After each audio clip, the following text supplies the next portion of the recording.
What's something you learned from having roommates? That everyone has a different understanding of clean and cleaning. Good friends do not always make good roommates. A lot more people than I realized have had their parents, maids, caretakers do almost everything for them. You cook for yourself. You clean it. Others want to use the kitchen too. People's normal schedules are all over the fucking place. I learned how to cook very nice meals from scratch from having roommates. Whenever I had frozen dinners or something like that, they would steal them and eat them, leaving me with nothing, and would never replace them. Buy raw ingredients instead. And they wouldn't put out the effort to do anything with them. Don't move in with fun people. That the roommate's girlfriend passed out on the floor from what you assume is a heroin nod as you leave for work at 3 a.m. may actually be a corpse. Even though I clearly told him not to. My first college roommate would borrow my clean underwear when he failed to do laundry, and return them dirty. Especially after a date. Lesson learned reminds me of a famous phrase from Shakespeare's Hamlet. Neither a borrower nor a lender be. Don't have roommates. People that are lactose intolerant will risk their life for good mac and cheese. If at all possible, always make sure you have a plan in case things suddenly go south. You cannot always trust the other person to do what they are supposed to do, like pay their portion for bills. People are fucking disgusting. Roomie went half a year without washing his towel because I'm always clean when I use it. Thin walls ruin sleep. We are all horrible people in our own unique and insufferable ways. But in the end of the day, we are still just people trying to live in the same room, house, flat. It's better to have frequent small conflicts and confrontations than to let things go and pile up in your mind. Like, hey, do the dishes. Not you do the dishes for weeks and then now you're genuinely mad. If you want to control how all things in the house are done, i.e. cleaning, you will discourage others from helping and end up responsible for everything that needs to be done. Sometimes you treat yourself to a brand new carton of expensive fancy almond milk and then it's empty the next day, but no one will say who drank it all. And even though you're not the kind of person who gets angry at people for stuff that's inconsequential in the grand scheme of things, you should probably start keeping it in your own mini fridge. The word clean has a very wide spectrum of interpretation. Setting boundaries are more important than you'd think. The richest, most clean-looking people can be an absolute mess. My housemate, a first-year lawyer still paying off his student debt, was a really good lawyer with an expensive suit on the moment he stepped out of the door. You would trip if you ever entered his restroom however. Lucky he never used the kitchen. Don't ever room with a couple. You'll be outnumbered in every argument. And when they fight, the entire apartment turns into a war zone. Itching powder is a thing. One put it all over my towel in the bathroom when we weren't on speaking terms. Broke out in a whole body hives. Made no retaliation. Moved out. Wherever you are, Ashley. Eat shit. Edited for spelling. Pay your rent directly. Do not give you part to the roommate and trust he is paying it. I hate being around people for extended periods of time, and privacy is the most important thing in the world to me. Pretty sure I lost a friend because he thought I hated him after we moved in together. I would just spend all of my time in my room avoiding him because I needed a break from socializing. Lol. If you write your name on your eggs in magic marker, the ink goes through the shell into the eggy bit inside. They don't clean up after themselves. Better to go to the party house than be the party house. That every person has a different tolerance level for clean and dirty. After college, I lived in a 3-bedroom condo with 2 other roommates. One of the guys, Brian, was a really nice guy. But not the brightest star in the sky. I think he had suffered some brain damage in a motorcycle accident before I met him. He worked as a night janitor for the city. We shared a bathroom, which I ended up cleaning regularly. Because it simply didn't bother him how it looked. I accepted the fact that my tolerance was lower than his. So I just did the cleaning when it was needed. Don't judge the book by its cover. She may look like the most put-together person in the entire world, yet still shit like an elephant and not clean after herself with the toilet brush. If you left money for the food you ate, the other person still has to go to the store again to buy what you ate. Even if you pay for it. It doesn't mean they're cool with making the extra trips to go get the food they were relying on being at home. That people will masturbate right in front of you with a blanket over them and think nobody knows. Almost a daily occurrence. Clearly define expectations from day one. I wrongly assumed we would all just clean up after ourselves. Like one does. And more or less split general duties like mowing the lawn. Whole house cleaning, vacuuming. Sticking around to meet repair people, landlord, etc. I started doing all that general stuff because they simply wouldn't care.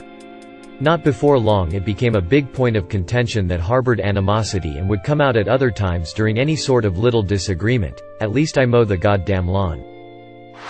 Never pick a new roommate based on sudden time pressure. Like a previous choice backing out. We had someone change their mind about joining our house share and decide to move back to their home country, and we picked one of the other people we'd seen but who wasn't a first choice. Because we'd start to be responsible for that room's rent in less than a month. Big mistake. The guy we went with instead turned out to be a nightmare flatmate from hell. Who stole from us. Etc. And we had to conspire with the landlord to pretend that we were all getting evicted so that nightmare guy would move out.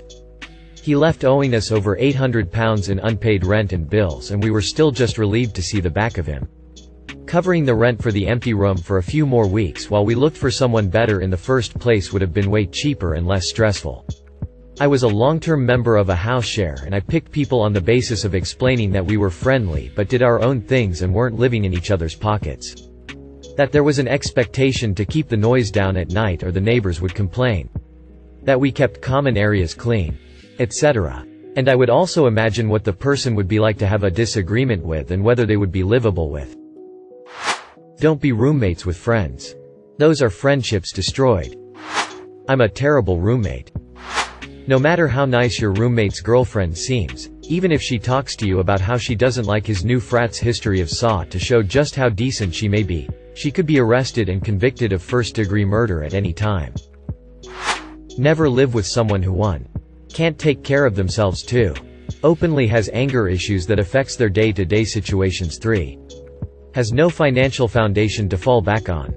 I recently got out of this situation where I let a new friend be our third roommate. The past 4 months have been a nightmare and it didn't end well.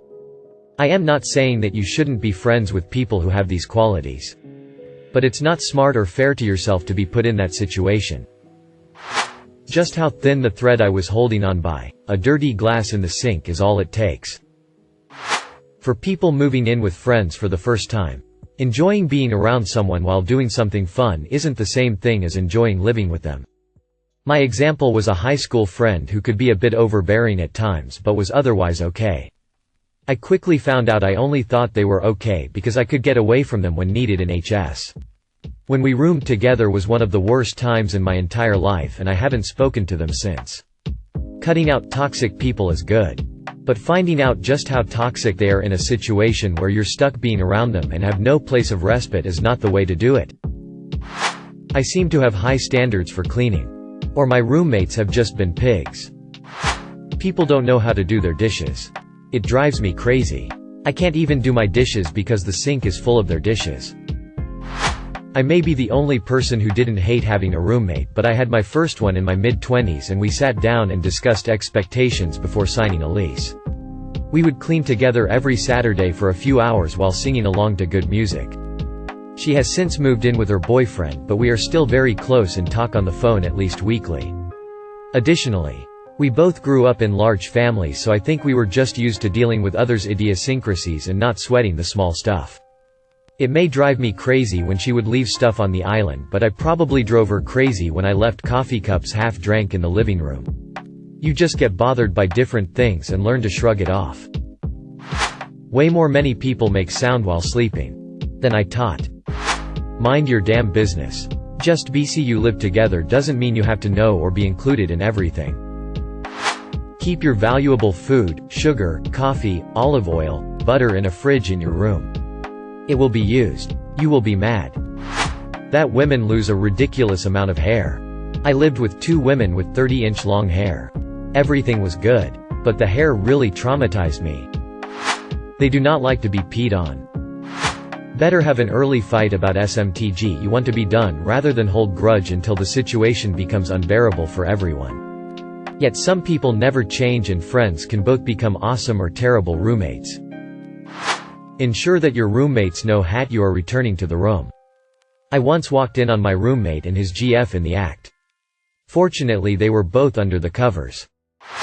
Buying cleaning supplies does not count towards pitching in on the cleaning. My fiancé and I got a roommate in September. Not on the lease. Kinda illegally subletting. He's a friend, and us saying there was only 2 of us instead of 3 guys was turning a lot of people away. He's the worst. Hogs the TV. He's moved his girlfriend in, who also brought her daughter. 3 cats and dog while they look for a new place. The house stinks. He's lazy as shit. I can't say anything because my partner doesn't want any uncomfortable live-in drama. I mirror other people's sentiments. Don't get a roommate. Privacy is worth an extra $250 a month. Thank you for watching. If you enjoyed this video, don't forget to drop a like. If you would like to see more content like this in the future, subscribe and turn on notifications to be notified about future videos. Now check out one of these interesting videos.